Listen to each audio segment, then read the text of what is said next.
Hello दोस्तों, मैं पूजा स्वागत करती हूँ आपका अपने चैनल लेट्स लर्न विद निधि में। दोस्तों, ये मॉडर्न हिस्ट्री का सेकंड पार्ट है। आप इसे कनेक्ट करने के लिए पहले आप इसका फर्स्ट पार्ट देखिए, जिसमें मैंने यूरोपीय कंपनियों का भारत में आगमन और औपनिवेशिकवाद के बारे में बताया है। कौन कौन से महत्वपूर्ण युद्ध हुए उनके बीच में, कहाँ कहाँ उन्होंने अपनी व्यापारिक कोठियाँ खोली, कहाँ उन्होंने अपना मुख्यालय बनाया। ठीक है, तो वो सारे जो क्वेश्चन हैं वो एग्ज़ाम में पूछे जाते हैं।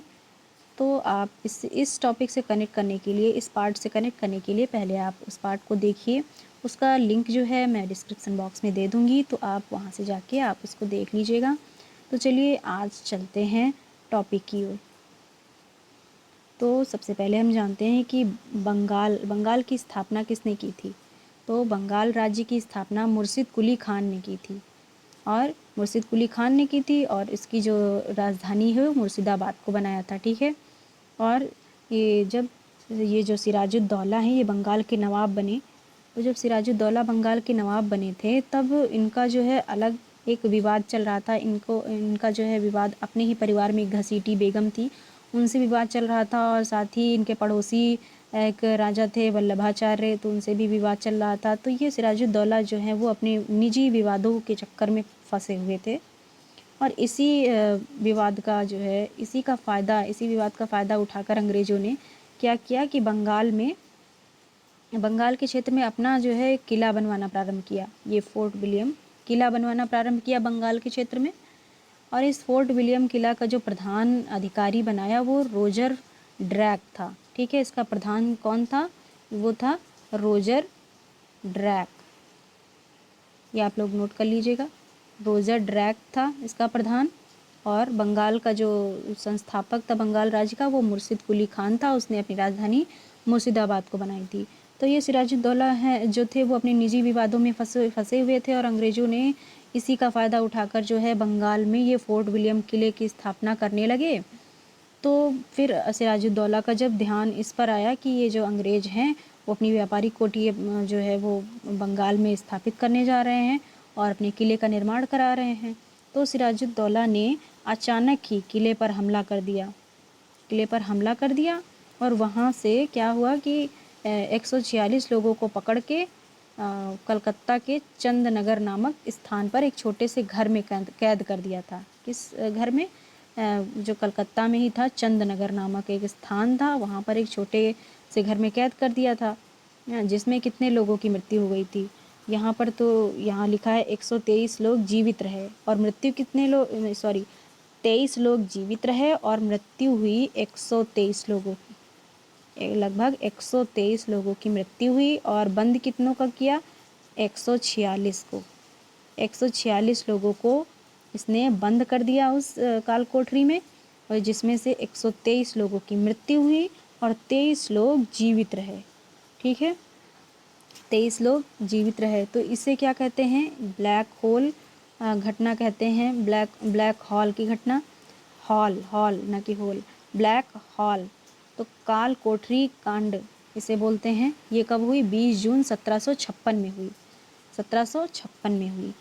तो इसका वर्णन जो है, इस घटना का, ब्लैक हॉल घटना का वर्णन जो है वो एक इसी में से जो बच गया था 23 लोगों में, जो 23 लोग जो जीवित बच गए थे, इसी में से एक व्यक्ति था।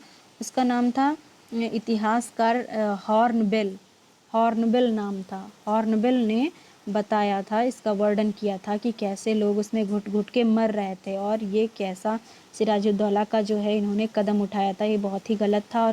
और वहाँ से मैं बच के निकला हूँ, वहाँ से मैं जीवित बचा हूँ। हॉर्नबिल ने इस पूरी घटना का बहुत ही मार्मिक विवरण दिया था। जिस कमरे में बंद किया था वो 18x14x10 की मेज़रमेंट का कमरा था। ठीक है, और ये दिसंबर 1756 को जो है वो क्लाइव जो है सिराजुद्दौला से लड़ने आया था। तो सिराजुद्दौला को हराने आया था जो मद्रास का गवर्नर लॉर्ड क्लाइव। ये क्लाइव कौन था? वो मद्रास का गवर्नर था। क्लाइव जो है वो इनको सिराजुद्दौला को हराने आया था। और इसने क्या किया? कूटनीति का सहारा लिया क्लाइव ने। इसने जो सिराजुद्दौला के पर्सनल जो थे जैसे मंत्री हैं या इसके सेनापति हैं, इसको क्लाइव ने अपनी साइड ले लिया और फिर इससे लड़ने गया। इसके भेद जान के इसको हरा दिया। तो देखते हैं आगे क्या लिखा है। दिसंबर 1756 को क्लाइव ने सिराजुद्दौला से फोर्ट विलियम ले लिया सिराजुद्दौला से फोर्ट विलियम क्लाइव ने। और 9 फरवरी 1757 को सिराजुद्दौला और क्लाइव के बीच क्या हुई, संधि हुई, अलीनगर की संधि। पूछा जाता है कि अलीनगर की संधि कब हुई। तो प्लासी का युद्ध जब हुआ, प्लासी का युद्ध जब हुआ था 1757 में ही हुआ, 23 जून 1757 में हुआ। और जो अलीनगर की संधि है वो कब हुई, वो हुई 9 फरवरी 1757 को। अलीनगर की संधि अली की कब हुई, 9। अच्छा, अली आ से लिखा हो जाता है अली, और ना आ से अली लिखा जाता है, ऊपर वाला जो है ऐसे मिला दो तो ये 9 बन जाता है, 9 बन जाता है। तो ये हुआ 9 फरवरी 1757 को हुई। इसकी डेट भी पूछी जा सकती है, अलीनगर की संधि। और ये किसके बीच हुई थी, ये प्लासी के युद्ध के बाद सिराजुद्दौला और क्लाइव के बीच हुई थी। तो क्लाइव ने कूटनीति का सहारा लेते हुए सिराजुद्दौला के प्रमुख अधिकारी कौन से थे, ये मीर जाफ़र जो था इसका सेनापति था, इसको मिला लिया।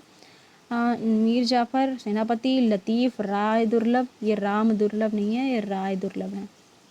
राय दुर्लभ कौन थे, ये थे इसके कोषाध्यक्ष, वित्त मंत्री थे, सिराजुद्दौला का वित्त मंत्री था ये राय दुर्लभ। और जगत सेठ, जो जगत सेठ है वो बंगाल का खजांची था। इन सबको अपनी तरफ मिला लिया क्लाइव ने। ठीक है, यही कारण है कि 23 जून 1757 प्लासी, बंगाल के, कहाँ हुआ था प्लासी का युद्ध, बंगाल के नदिया ज़िले के पास। तो वहाँ पर 23 जून 1757 ईस्वी का जो प्लासी का युद्ध था, इस युद्ध में क्लाइव ने सिराजुद्दौला को पराजित कर दिया, क्योंकि इसने तो इसका भेद ही जान लिया था। ठीक है, सिराजुद्दौला के 2 सेनापति कौन थे, मीर मदान और मोहन लाल ने आखिरी सांस तक सिराजुद्दौला की सहायता की। तो पूछा जाता है कि किन 2 सेनापतियों ने, किसने धोखा किया, वो मीर जाफ़र ने किया था, ये सेनापति था। बाकी जो 2 सेनापति थे, मीर मदान और मोहनलाल, इन्होंने सिराजुद्दौला का साथ दिया था। फिर है क्लाइव का वाटसन ने साथ दिया था। क्लाइव का कोई अंग्रेज़ था वाटसन, उसने साथ दिया युद्ध में। फिर है मीर मीरन के कहने पर मुर्शिदाबाद में जो है मुर्शिदाबाद में मोहम्मद अली ने किया था आक्रमण। मीरन के कहने पर मुर्शिदाबाद में मोहम्मद अली ने किया था आक्रमण, है ना। फिर है प्लासी के युद्ध के समय भारत का बादशाह आलमगीर सेकंड था। ये पूछा जाता है कि प्लासी के युद्ध के समय जो है वो गवर्नर कौन था, तो वो तो क्लाइव था, है ना। वो कौन था, क्लाइव था। और इसके समय बादशाह कौन था उस समय, आलमगीर सेकंड था। ये इंपॉर्टेंट है। प्लासी के युद्ध 23 जून 1757 में हुआ। अलीनगर की संधि हुई। अलीनगर की संधि 9 फरवरी 1757 में हुई। और प्लासी के युद्ध के समय भारत का बादशाह कौन था, आलमगीर सेकंड था, आलमगीर सेकंड। अब दूसरा युद्ध है बक्सर का युद्ध। बक्सर, बासे बक्सर, बासे 22, बासे बक्सर, बासे 22, 22 अक्टूबर। जैसे बा बना है इसे काट के, वैसे ओ बनता है इसे काट के। तो बा और ओ सेम। और बा से बक्सर, बा से 22। तो 22 अक्टूबर 1764, इसकी भी डेट पूछी जा सकती है। 22 अक्टूबर 1764 को बक्सर का युद्ध हुआ। भारत में अंग्रेजों का उपनिवेशवाद बक्सर के युद्ध से माना जाता है। बहुत इम्पोर्टेंट है। अंग्रेजों का उपनिवेशवाद है वो किस युद्ध से माना जाता है। ऑप्शन में होगा प्लासी का युद्ध, बक्सर का युद्ध, या फिर कोई कर्नाटक का युद्ध, कुछ भी दे सकते हैं। तो इसमें बक्सर के युद्ध से यहाँ पर उनका अंग्रेजों का उपनिवेशवाद स्थापित हुआ। बहुत इंपॉर्टेंट क्वेश्चन है। प्लासी के युद्ध के बाद क्लाइव ने मीर जाफ़र को गद्दी पर बैठा दिया, क्योंकि मीर जाफ़र को लालच दिया गया था कि आप हमारा साथ दो, हम आपको जो है वो आपको गद्दी पर बिठाएंगे बंगाल की। तो फिर मीर जाफ़र को जो है शर्तानुसार मीर जाफ़र को गद्दी पर बिठा दिया क्लाइव ने। और क्लाइव को क्या कहा जाता है, क्लाइव को किंग मेकर कहा जाता है, क्योंकि इसने जो है मीर जाफ़र को राजा बनाया था। तो क्लाइव को किंग मेकर कहा जाता है। और ये जो मीर जाफ़र है इसको कहा जाता है क्लाइव का गधा, मतलब जो क्लाइव कहता था वो मीर जाफ़र करता था। फिर मीर जाफ़र अपने काम को सही ढंग से नहीं कर पा रहा था, इसलिए क्लाइव ने जो है वो मीर जाफ़र को हटाकर मीर कासिम को गद्दी पर बिठा दिया। तो मीर कासिम थोड़ा दिमाग वाला था, मीर कासिम को बिठा दिया और मीर कासिम थोड़ा दिमाग वाला था। मीर कासिम ने गद्दी पर बैठते ही असम का जो सिलहट क्षेत्र है वो अंग्रेज़ों को दे दिया। ठीक है, जब मीर कासिम को अपनी गलती का एहसास हुआ तो उसने अपनी राजधानी मुर्शिदाबाद से मुंगेर कर दी। जब ये दिमाग लगाने लगा, मीर कासिम मुर्शिदाबाद से अपनी राजधानी मुंगेर कर दी और मुंगेर में जो है तोप बनाने का कारखाना खोला, है ना। तो ये पूछा जाता है कि मीर कासिम ने कहाँ पर तोप बनाने का कारखाना खोला? मुंगेर में। और अंग्रेज़ों ने मीर कासिम की चालाकी समझ ली और पुनः मीर कासिम को हटाकर मीर जाफ़र को गद्दी पर बिठा दिया। मीर जाफ़र को गद्दी पर बिठा दिया। अब मीर कासिम वहाँ से भागकर, जो मीर कासिम है वो तो रूठ गया भाई, अब वो जो है विद्रोह कर देगा। मीर कासिम वहाँ से भागकर कहाँ गए? वो तिलगुटी सेना जो है अपनी बनाने, तिलगुटी सेना इसको बोलते हैं। तो मीर कासिम वहाँ से भागकर अवध के नवाब सुजाउद्दौला और मुग़ल बादशाह शाह आलम सेकंड से मिलने गए, है ना। और ये तीन का अपना एक समूह बन गया, ग्रुप बन गया, इसे कहते हैं तिलगुटी सेना। तो क्वेश्चन आता है कि तिलगुटी सेना में कौन कौन शामिल था? मीर कासिम शामिल थे, वहाँ से नाराज़ होके आए अंग्रेज़ों से, क्लाइव से। मीर कासिम शामिल थे, अवध के नवाब सुजाउद्दौला शामिल थे और मुग़ल बादशाह शाह आलम सेकंड शामिल थे। अच्छा, तो शाह आलम सेकंड जो हैं मुग़ल बादशाह, उनका वास्तविक नाम पूछा जाए तो अली गौहर था। क्या था? अली गौहर। और इनके बारे में क्या लिखा है कि सुजाउद्दौला जो हैं अवध के नवाब ने फैजाबाद अवध में पड़ता है, तो सुजाउद्दौला ने फैजाबाद में बहू बेगम का मकबरा बनवाया। पूछा जा सकता है कि बहू बेगम का मकबरा किसने बनवाया? तो बहू बेगम का मकबरा फैजाबाद में पड़ता है, अवध में पड़ता है, और इसको कौन बनवाएगा? अवध के नवाब बनवाएंगे, सुजाउद्दौला बनवाएंगे, जो कि फैजाबाद की सबसे ऊंची इमारत है। सबसे ऊंची इमारत है फैजाबाद की बहू बेगम का मकबरा। ठीक है, तो अब यहाँ पर क्या देखते हैं कि मीर कासिम जो तिलगुटी सेना है, मीर कासिम, सुजाउद्दौला, शाह आलम सेकंड, इनके और हेक्टर मुनरो के बीच में बक्सर के क्षेत्र में बक्सर का युद्ध हुआ था। कब हुआ? 1764 में हुआ।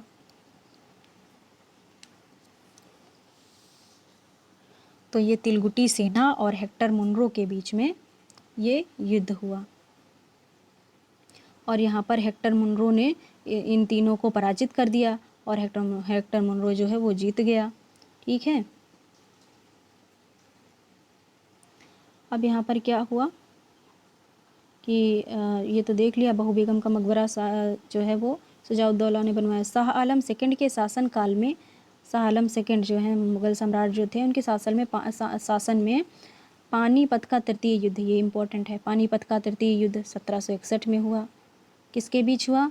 अहमद शाह अब्दाली और सदाशिव राय मराठों के नेतृत्व करता थे।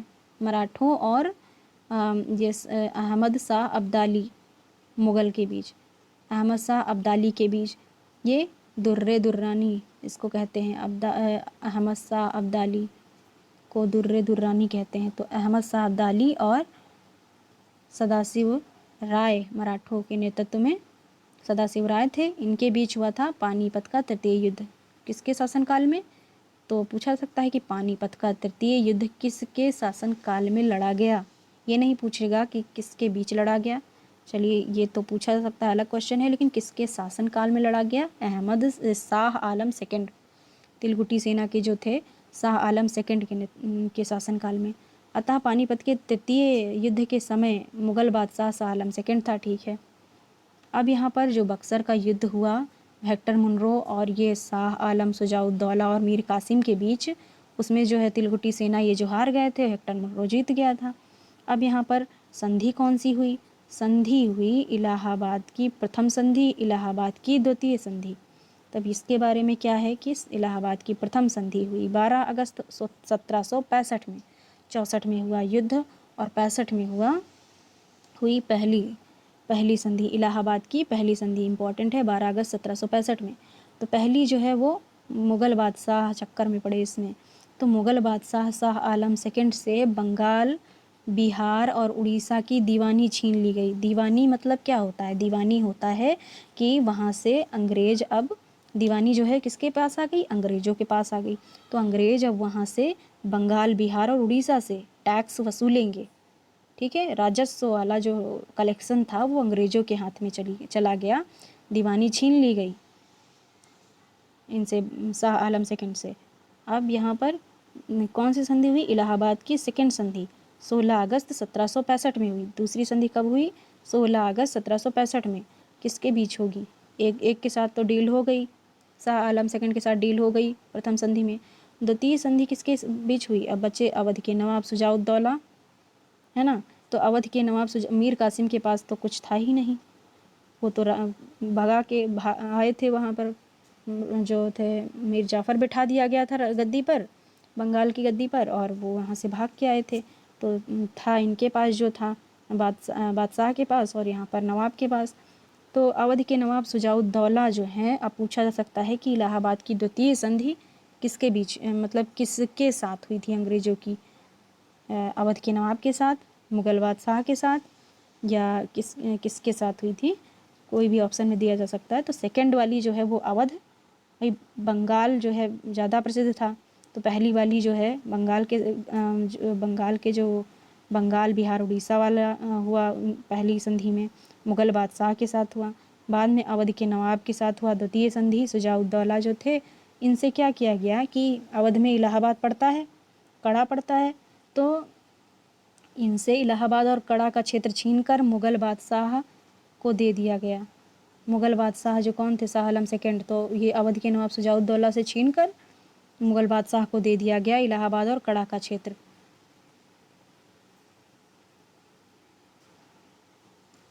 ठीक है, तो यहाँ पर जो है, अब यहाँ पर जैसे बंगाल, बिहार और उड़ीसा में ये दीवानी छीन ली गई थी इनसे, और अंग्रेज़ों के पास चली गई थी, और अंग्रेज़ यहाँ से टैक्स जो है वो वसूला करते थे। तो जब टैक्स वसूला करते तो बंगाल के क्षेत्र में कौन सा शासन जो है वो हो गया? द्वैध शासन हो गया ना, कि शासन करे आप, और शासन आपका ही रहेगा, लेकिन जो दीवानी है वो हमारी रहेगी। तो शासन जो है वो यहाँ पर मुग़ल बादशाह का ही था, लेकिन जो दीवानी थी, टैक्स वसूलते थे, वो अंग्रेज़ वसूलते थे। तो वहाँ पर दो लोगों का शासन हो गया। तो बंगाल के क्षेत्र में द्वैध शासन प्रारंभ हो गया, है ना। तो इस समय जो कंपनी का गवर्नर था वो पता ही है, क्लाइव चल रहा था, है ना, रॉबर्ट क्लाइव। तो जो लॉर्ड क्लाइव है, क्लाइव प्लासी के युद्ध में भी था और बक्सर के युद्ध में भी था गवर्नर। तो लॉर्ड क्लाइव को भारत में क्या कहा जाता है? द्वैध शासन का जनक कहते हैं, क्योंकि कूटनीति उसी की चल रही थी, है ना। लॉर्ड क्लाइव को भारत में द्वैध शासन का जनक कहते हैं, क्योंकि इन्होंने बंगाल, बिहार, उड़ीसा से जो है मुग़ल बादशाह से दीवानी छीन ली थी और केवल शासन उनको करने दिया था। तो लॉर्ड क्लाइव को भारत में द्वैध शासन का जनक कहते हैं। बंगाल का और अंतिम नवाब कौन था? मुबारक शाह था। बंगाल का अंतिम नवाब कौन था? मुबारक शाह था। और उसके बाद जो है बंगाल पर अंग्रेज़ों का पूरी तरह से अधिकार हो गया था। ठीक है, इलाहाबाद की प्रथम जो फर्स्ट संधि है उसमें केवल दीवानी ही ली थी, लेकिन बाद में इन्होंने धीरे धीरे करके पूरे बंगाल पर अपना ही राज्य अंग्रेज़ों ने स्थापित कर लिया। तो इस तरह यहाँ से हम लोग आज पानीपत का युद्ध और बक्सर के युद्ध और जो संधियाँ हुई इम्पोर्टेंट, 12 अगस्त को इलाहाबाद की प्रथम संधि और 16 अगस्त को द्वितीय संधि 1765 में, है ना। ये देखा हम लोगों ने, इसमें क्या क्या हुआ ये देखा। और जो बंगाल और इसमें बिहार, उड़ीसा में द्वैध शासन हुआ, वो देखा। बंगाल के क्षेत्र में द्वैध शासन, रॉबर्ट क्लाइव जो हैं वो द्वैध शासन के जनक हैं, और बंगाल का अंतिम जो है नवाब वो मुबारक शाह था। ये हम लोगों ने देखा। तो ये सारी चीज़ें इम्पॉर्टेंट हैं, सन और डेट दोनों पूछी जा सकती हैं। तो चलिए अब मिलते हैं आगे कुछ इम्पॉर्टेंट आंदोलन के बारे में, जो किसान आंदोलन है या भूमि सुधार से रिलेटेड क्या क्या है, क्या क्या किया गया था, क्या बदलाव किए गए थे, क्या व्यवस्थाएं थी, वो सब देखेंगे अगले वीडियो में। तब तक के लिए take care, bye. Next video का वेट करिए। अगर आपको मेरा पढ़ाया समझ में आ रहा है, कंटेंट पसंद आ रहा है, तो आप अपने दोस्तों के साथ भी शेयर कीजिए और हमारे नेक्स्ट वीडियो का वेट करिए।